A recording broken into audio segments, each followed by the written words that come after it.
दिल्ली सरकार ने निर्णय लिया है कि 18 साल से ऊपर की उम्र के लोगों को फ्री वैक्सीन दी जाएगी।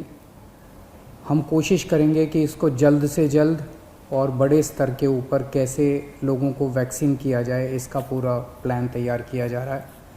आज सुबह हम लोगों ने दिल्ली में 1,34,00,000 वैक्सीन खरीदने की मंजूरी दी है।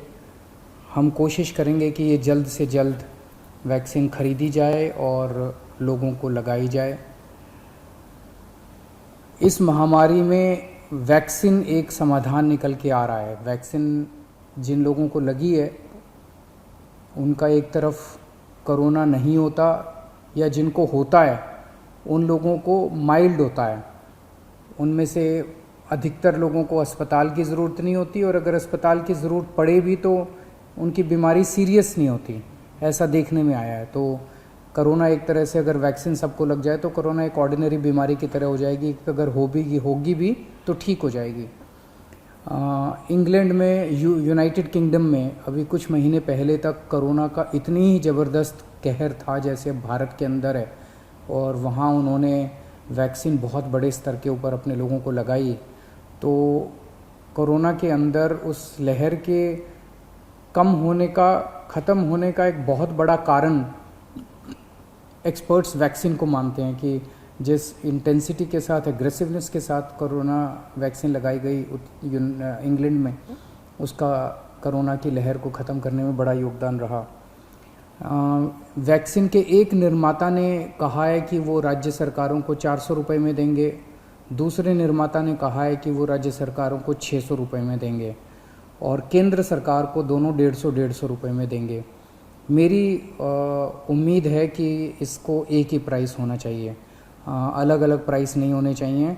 उनमें से एक निर्माता का मैं इंटरव्यू देख रहा था जो कह रहा था कि 150 रुपये में जब वो केंद्र सरकार को दे रहे हैं तो उसमें भी उनको फ़ायदा हो रहा है। तो अगर 150 रुपये में भी उनको फ़ायदा है, उसमें नुकसान नहीं है, तो 400 रुपये में और 600 रुपये में तो बहुत ज़्यादा फ़ायदा है। ये समय ऐसा है जो कि इंसानियत को मदद करने का समय है। ये समय ऐसा है जो प्रॉफिट कमाने का समय नहीं है। देश भर के अंदर केंद्र सरकार ने कई दवाइयों के प्राइसेस के ऊपर कैप लगाए।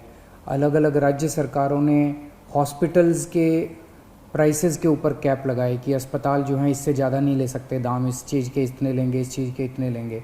ऐसे समय में जब सारा देश मिलके कोरोना की लड़ाई लड़ रहा है, मैं समझता हूँ एक तरफ मैं वैक्सीन मैन्युफैक्चरर्स से अपील करता हूँ कि एक तरफ वो खुद भी इस प्राइस को खुद ब खुद 150 रुपये पे ले आएंगे।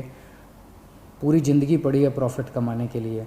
ये टाइम, कोरोना जब महामारी इतने बड़े स्तर पे फैली हुई है, लोगों से ये प्रॉफिट कमाने का टाइम नहीं है। मैं केंद्र सरकार से भी अपील करता हूँ कि अगर ज़रूरत पड़े तो इसकी भी कैपिंग की जाए और इस प्राइस को कम किया जाए।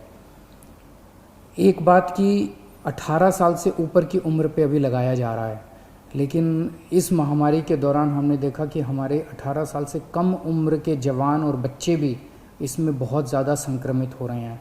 उनमें से कुछ लोगों की मौत भी हुई है। तो उनके लिए भी अब हमें सोचने का टाइम आ गया है कि अगर यही वैक्सीन्स उनको भी लगाई जा सकती हैं, उनके लिए भी सेफ़ और इफ़ेक्टिव हैं, तो यही वैक्सीन लगाई जाएं। और अगर ये वैक्सीन्स उनको नहीं लगाई जा सकती, दूसरी वैक्सीन्स की ज़रूरत है, तो मैं उम्मीद करता हूँ कि जल्द दूसरी वैक्सीन्स भी ईजाद होंगी जो बच्चों को भी लगाई जा सकें, उनको भी सेफ़ हो और इफ़ेक्टिव हो। दिल्ली में ऑक्सीजन बेड्स बढ़ाने का इस टाइम बहुत बड़े स्तर पे हम लोग काम कर रहे हैं। अभी मैं राधा स्वामी सत्संग ब्यास के वहाँ पे जो एक सेंटर बनाया गया है उसका मुआयना करके आ रहा हूँ। आज सुबह 10 बजे वो मरीजों के लिए खोल दिया गया है। लगभग 500 बेड्स शुरू किए जा रहे हैं। आज 150 बेड्स हैं, अगले 1-2 दिन में 500 बेड्स हो जाएंगे। उसके 2-4 दिन के अंदर इसको 2000 बेड्स तक और फिर 5000 बेड्स तक ले जाया जाएगा। इसके साथ साथ वहीं पे 200 बेड्स का आईसीयू भी तैयार कर रहे हैं राधा स्वामी सत्संग में। और तो मैं उम्मीद, इसी तरह से पूरे दिल्ली के अंदर कई जगह फैसिलिटीज़ क्रिएट की जा रही हैं ऑक्सीजन